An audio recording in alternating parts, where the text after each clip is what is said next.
This week on Footnotes, Star Woke, Revenge of the Feminism? Sharmeen Obaid-Chinoy, the director of an upcoming Star Wars film, has recently come under scrutiny due to a resurfaced interview clip wherein she states that her goal in filmmaking is to make men uncomfortable. I like to make men uncomfortable. The Daily Wire's Matt Walsh is responsible for initially popularising the clip in question, with his post gathering over 10 million views and 10,000 comments. People have since run with the quote, and it's been circulated across the internet hundreds of times, from those god-awful Twitter accounts that roleplay as traditional father figures, to random Instagram reels, all the way to YouTubers with millions of subscribers. Ted Cruz even got involved in the action. So this case must obviously have legs, right? Obviously there's no way this entire media storm came about as the result of some outright fabrication or lie, right?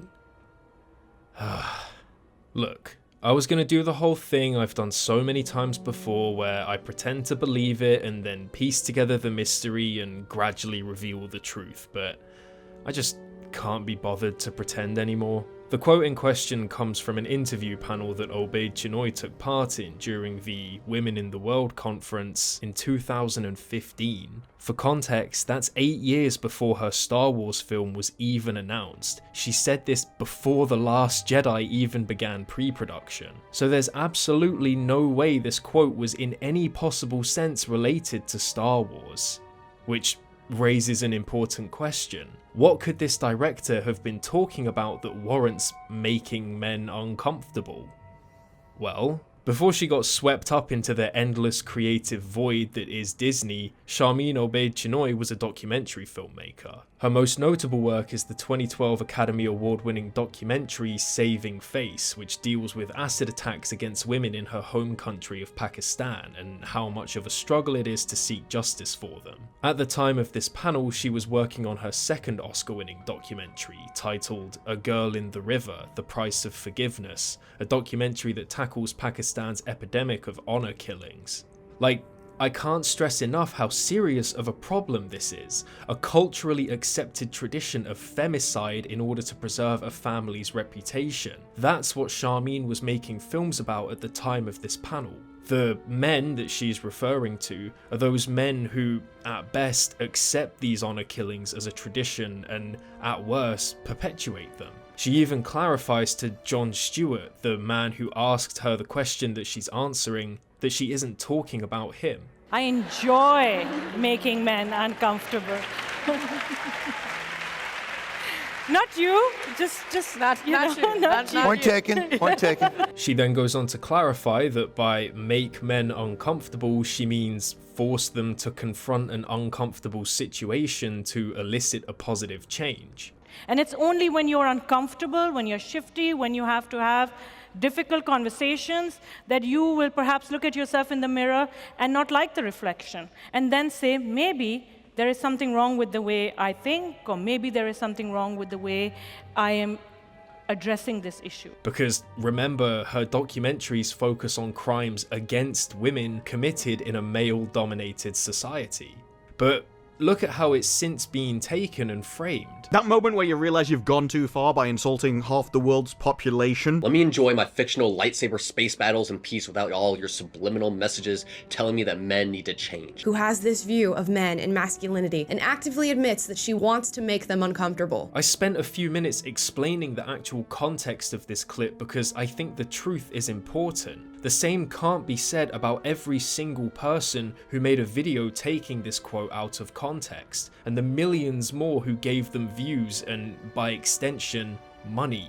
It took me 30 seconds to type Star Wars director men uncomfortable into Google and find the actual context of the quote and see that this is a complete fabrication. But you have all of these channels with hundreds of thousands, if not millions of subscribers screeching about how Disney hates men because it feeds the money printing machine that is Star Wars hate. Disparu, Lou Holly, Amala Ekpunobi, and so many others have fallen for this bait, hook, line, and sinker.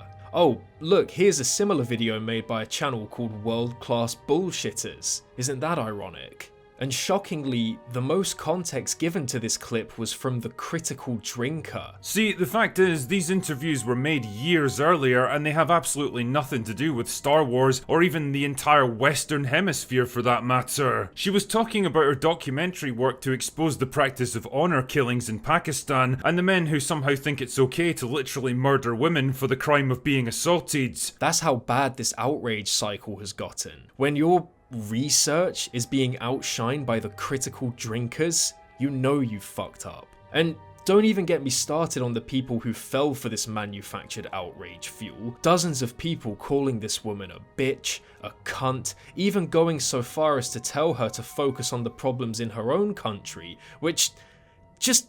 How are people this clueless? Are Star Wars fans really this starved for things to be angry about? They're so desperate to be proven right in not liking a science fiction franchise that they're willing to believe the words of Matt Walsh, a man so divorced from reality that he thinks feminism has killed more people than the atomic bomb.